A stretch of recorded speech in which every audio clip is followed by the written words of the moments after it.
Subscribe करो Dilip धर्मनिया entertainment channel के घंटी के निशान के जरूर दबाओ। हम सब ऑडियो वीडियो देखवा प्रेम से बोलिए भोले बाबा की जय।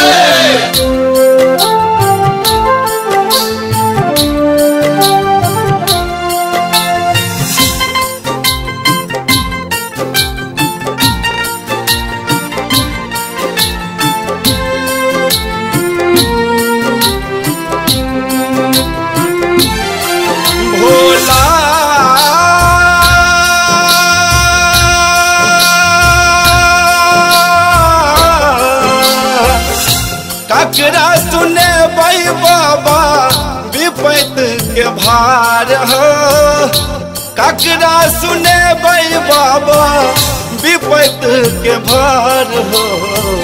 एक निर्धन छै बाबा बहुत लाचार हो, एक निर्धन छै भोला बहुत लाचार हो।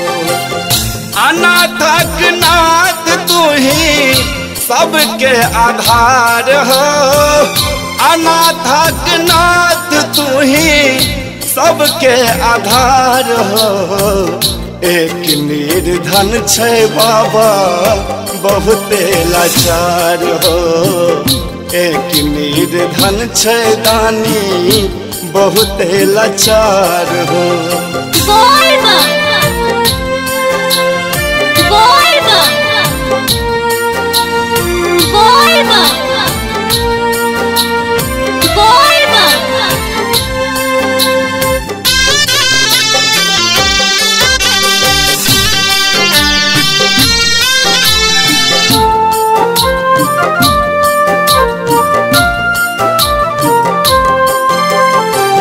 निराश जीवन भेल घर नहीं दुआरी, ककरो लुटेला दानी महल अटारी।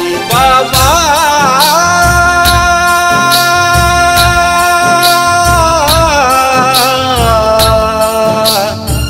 भोला हो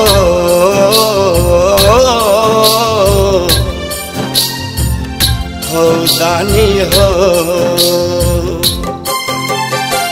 निराश जीवन भेल घर नहीं दुआरी, ककरो लुटेला बाबा महल अटारी।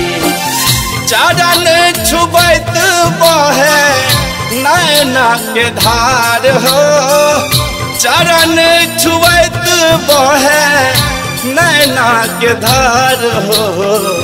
एक निर्धन छै बाबा बहुत लाचार हो, एक निर्धन छै बाबा बहुत लाचार हो।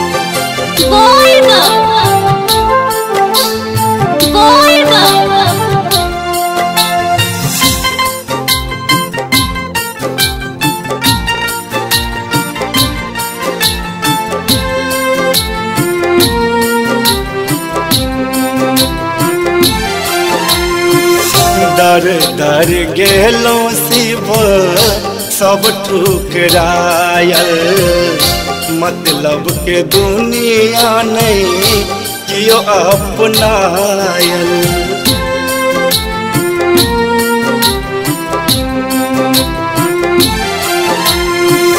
दर दर गेलो शिव सब ठुकरायल, मतलब के दुनिया नहीं कियो अपनायल।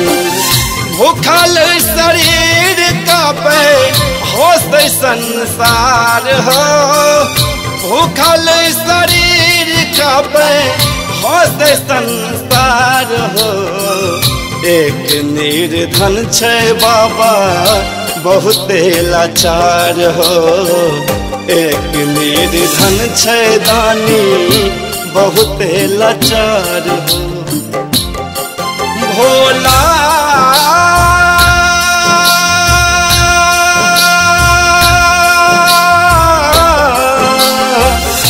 ककरा सुने भाई बाबा विपत विपैत के भार हो ककरा सुने बाबा विपैत के भार हो। एक निर्धन छै बाबा बहुते लाचार हो। एक निर्धन छै भोला बहुते लाचार हो। अनाथक नाथ तू ही सबके आधार हो। अनाथक नाथ तू ही सबके आधार हो। एक निर्धन छै बाबा बहुते लाचार हो। एक निर्धन छै दानी बहुते लाचार हो।